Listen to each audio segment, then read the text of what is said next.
Pop metal.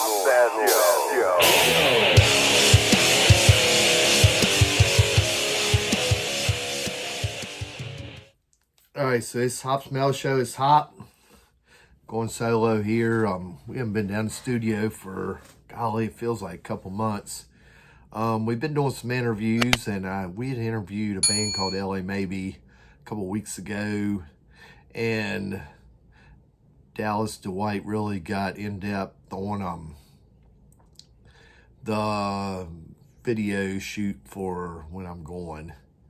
And I thought I'd just let a little bit of this air maybe at the end of the video. So we'll go ahead and do a video reaction, but it's a really cool song. So we'll go ahead and give y'all a heads up and let y'all check it out.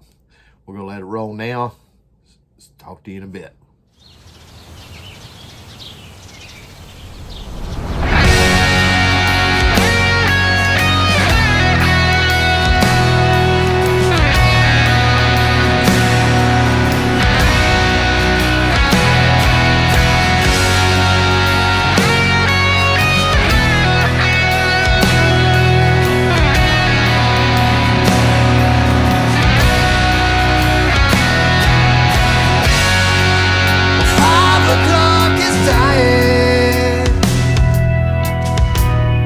City lights come out to play.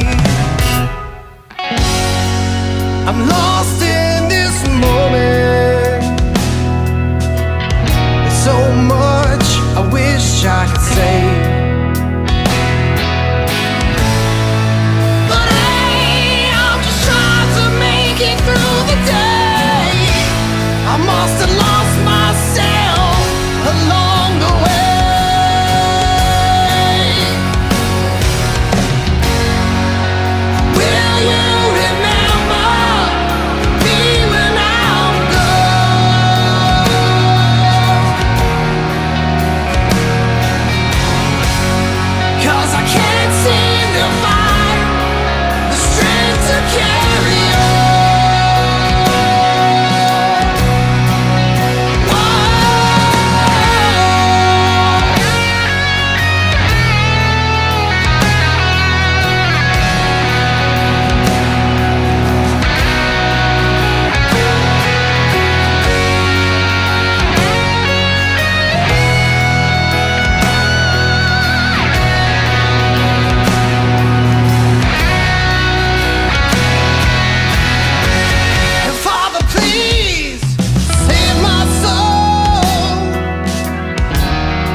All right, so very cool video.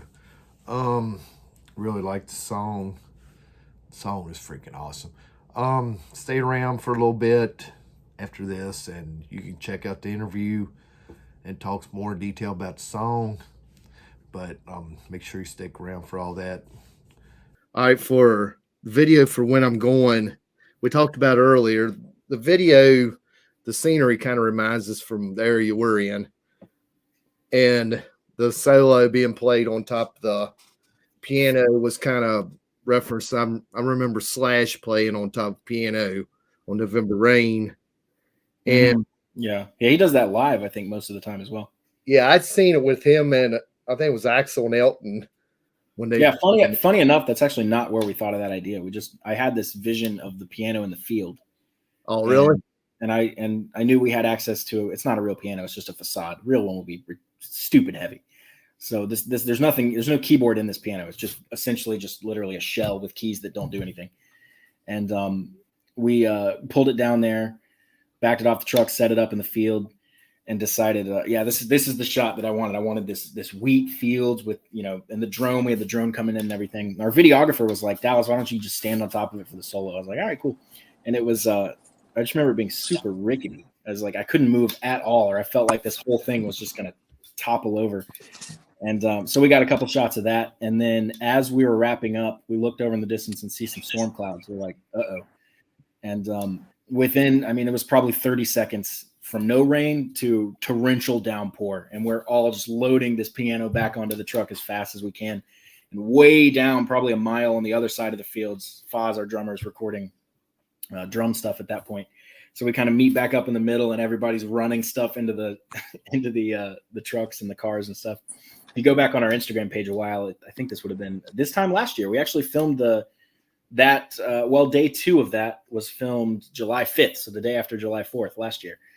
And there's a video somewhere around then on our Instagram of you can see the rain. You can see me just drenched, taking the video and everything. And it was really funny. But yeah, we've heard the November Rain comparison a few times to that.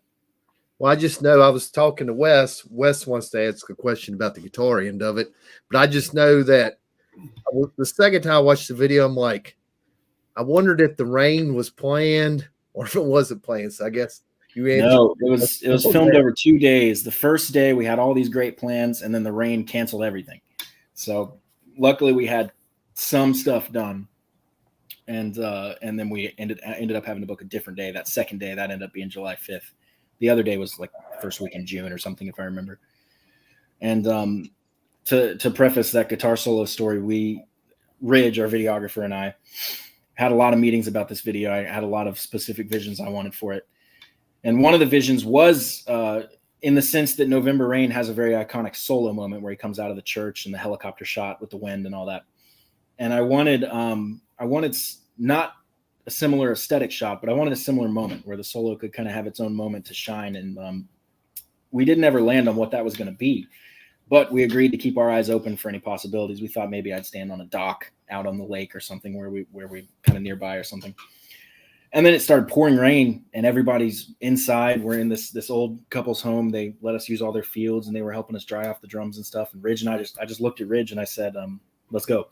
So we ran back out into the rain, and still just downpouring. And we got the shots that ended up being in the actual video for the solo. We're playing in the rain and all that stuff.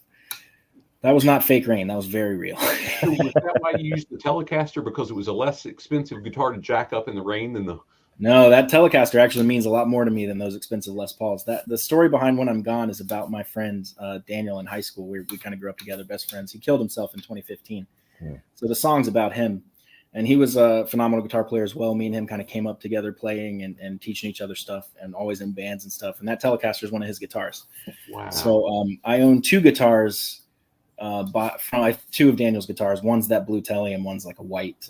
It's like the Neil Schon Strat or something. So since that song was for Daniel, I figured it would be fitting to play the Tele for it. If you look in any of our other videos, you'll never see me play another guitar besides a Les Paul. That's kind of my thing. But for that one, I had to pull that one out. And that was a conscious thing from the very beginning when we were recording the album. I said, when we do the video for this song, this is going to be the guitar. Now, it wasn't recorded on that guitar, but that guitar may have been in Sucker Punch. I don't remember. we were trying to figure out how to play one specific part, and it had been sitting on my wall forever with old strings. So Driz and I restrung just the 2 strings that we needed, and started tracking with that. So that might actually be on Sucker Punch. I'm not sure if we ended up doing that with different guitar or not, but I believe still that guitar has the 2 new strings and the 4 old ones, though. We still haven't fixed that. It's a very Yeah, and again, it's the easiest guitar in the world to change the strings on, so that says something too. Yeah, exactly. That's a cool story. And it's something, gosh, who would have thunk it? That's awesome, man. Well done. Yeah, thank you. Yeah, that was just kind of my homage to him, I guess. And what's nice is actually to build on that, a bunch of people, friends and family growing up and stuff, when they saw it, they immediately texted me and were like, nice, great. I know that guitar, Yeah. So. Stuff to you soon. All right, y'all be good. Peace out.